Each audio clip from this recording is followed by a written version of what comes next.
Hello student, स्वागत है आपका ऑलराउंडर लर्निंग सेंटर पर। हम आपको 12th क्लास इकोनॉमिक्स का फुल कोर्स कराएंगे। यदि आप हमारे चैनल पर नए हो तो चैनल को सब्सक्राइब और बेल आइकन को दबा लें ताकि आपको हमारी नई वीडियो की नोटिफिकेशन सबसे पहले मिले। तो चलिए स्टार्ट करते हैं। मांग की धारणा। अर्थशास्त्र में मांग शब्द का प्रयोग विशेष अर्थों में किया जाता है। आम बोलचाल की भाषा में इच्छा, आवश्यकता तथा मांग शब्दों का प्रयोग एक ही अर्थ में किया जाता है, परंतु अर्थशास्त्र में इन तीनों शब्दों के विभिन्न अर्थ होते हैं।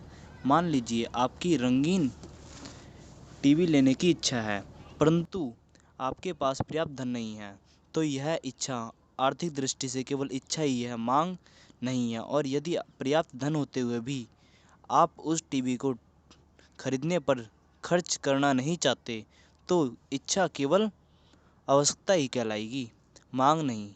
यह इच्छा उस स्थिति में मांग का रूप धारण करेगी जिस स्थिति में आप रंगीन टीवी खरीदने के लिए तैयार हैं,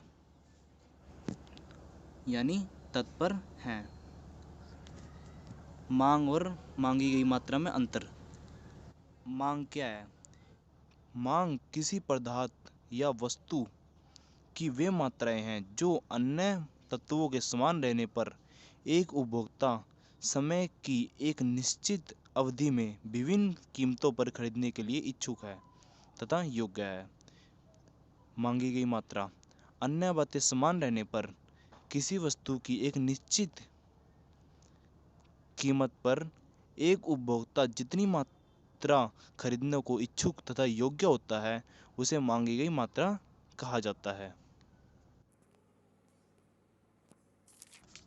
मांग अनुसूची।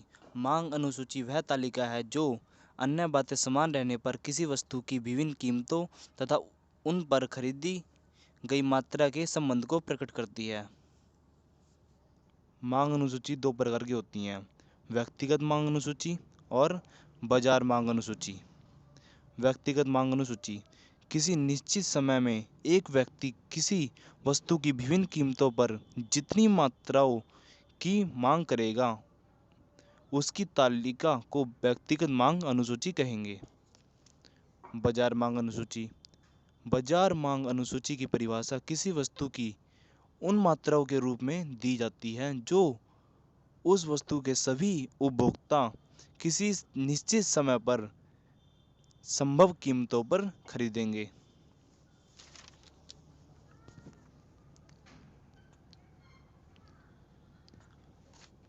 मांग फलन। मांग के निर्धारक तत्व। व्यक्तिगत मांग फलन और बाजार मांग फलन।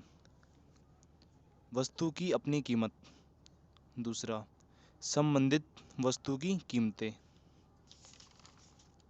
जैसे प्रतिस्थापन वस्तुएं और पूरक वस्तुएं।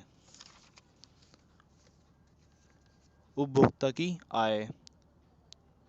फोर्थ, रुचि तथा प्राथमिकताएं। फिफ्थ, संभावनाएं। सिक्स, जनसंख्या। सेवंथ, सरकार की नीति। एट्थ, जलवायु तथा मौसम। नाइन्थ, आय का वितरण।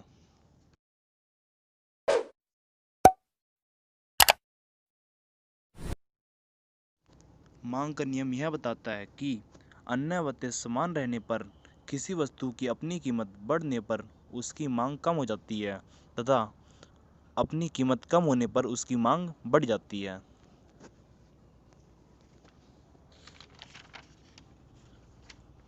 मांग वक्र का ढलान ऋणात्मक क्यों होता है? घटती सीमांत उपयोगिता का नियम।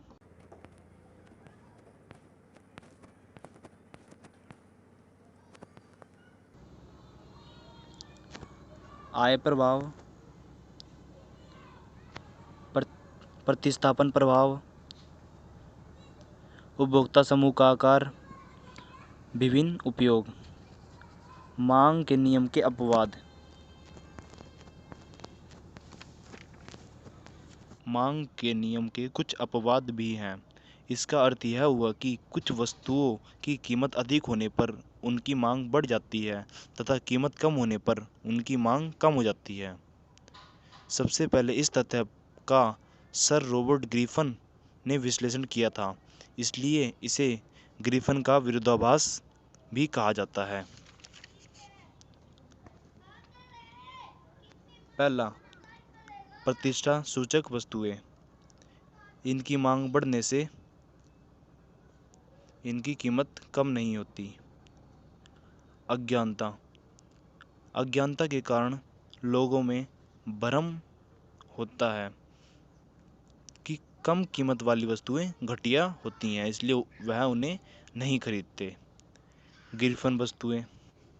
गिरफन वस्तुएं वे वस्तु होती हैं जिनका कीमत प्रभाव धनात्मक होता है तथा आय प्रभाव ऋणात्मक होता है।